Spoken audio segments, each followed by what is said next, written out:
Kumusta mga kaibigan? Sana ay nasa mabuti kayong kalagayan. Ngayon, pag-uusapan natin ang isang napakahalagang paksa na makakatulong sa ating lahat, ang pagkakaroon ng multiple streams of income. Lahat tayo naghahanap ng dagdag na kita, di ba? Sa panahon ngayon, hindi sapat ang umasa lamang sa isang source ng income. Kailangan nating maging masinop at maparaan upang masiguro ang ating kinabukasan. Pero paano kung sabihin ko sa inyo na may 10 practical na paraan para kumita? O 10 paraan na pwede mong simulan ngayon din. Una, passive income mula sa investments. Ito ang kita na hindi mo kailangang pagtrabahuhan araw-araw. Isipin ang dividends sa stock market, kita mula sa pagpapaupa ng bahay o lupa, bonds at mutual funds. Ang mga ito ay mga paraan upang kumita habang natutulog ka. Pangalawa, side hustles. Ito ang mga extra jobs na pwede mong gawin sa iyong free time. I-freelance ang skills mo sa pagsusulat, graphic design o web development.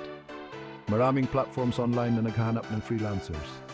Pwede kang kumita ng malaki, depende sa iyong expertise at oras na ilalaan.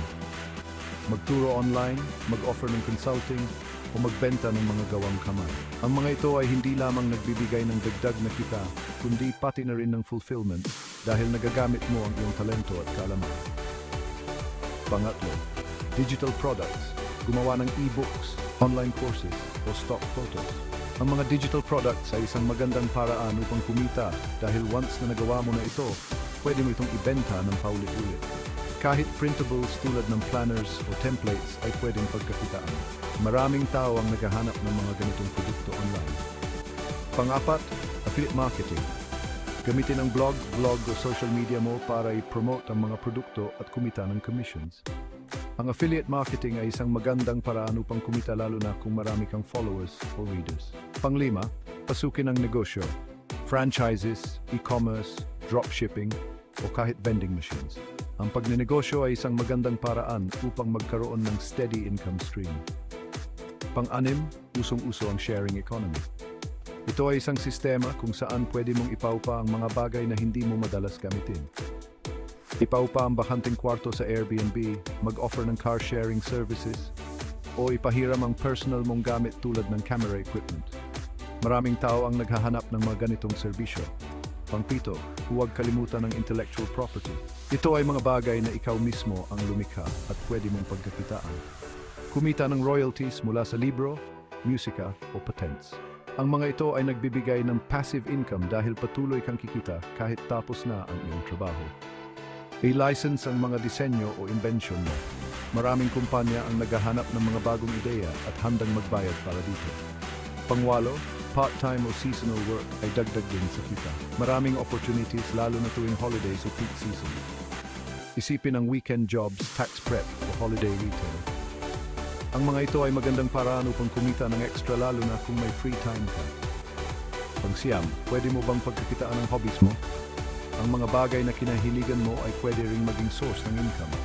Mag-vlog, mag-podcast, sumali sa workshops o sumali sa mga kompetisyon. Maraming tao ang kumikita mula sa kanilang hobbies at nag-enjoy pa sila sa kanilang ginagawa. Panghuli, platforms. Magturo sa Udemy o Skillshare o mag-offer ng serbisyo sa Fiverr o Upwork. Tandaan, magsimula sa maliit. Hindi mo kailangang maging expert agad, ang mahal ay magsimula ka. Hindi mo kailangang gawin lahat ng sabay-sabay.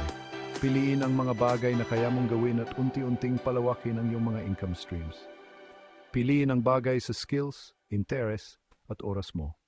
Mahalaga na mag-enjoy ka sa iyong ginagawa upang hindi ito maging pabigat. Mag-invest sa pag-aaral at pagpapahusay ng skills. Ang patuloy na pag-aaral ay magbibigay sa iyo ng edge sa kompetisyon at mas maraming opportunities. Siguraduhing legal at compliant sa tax ang lahat ng pinagkataan mo. Mahalaga na maayos ang lahat upang maiwasan ang problema sa hinaharap. Balanse ang susi, huwag pabayaan ang pangunahin mong trabaho o kalusugan. Ang pagkakaroon ng multiple streams of income ay maganda, pero mahalaga pa rin ang iyong well-being. Sa pamamagitan ng maayos na pagmamanage ng iba't ibang income streams, mapapabilis mo ang paglago ng iyong pananalapi at masisiguro ang iyong kinabukasan. Ang pagkakaroon ng diversified income ay nagbibigay ng financial security. Kaya, anong income stream ang susubukan mo? Huwag matakot na magsimula at subukan ng iba't ibang paraan. Ang mahalaga ay magsimula ka at pag-improve.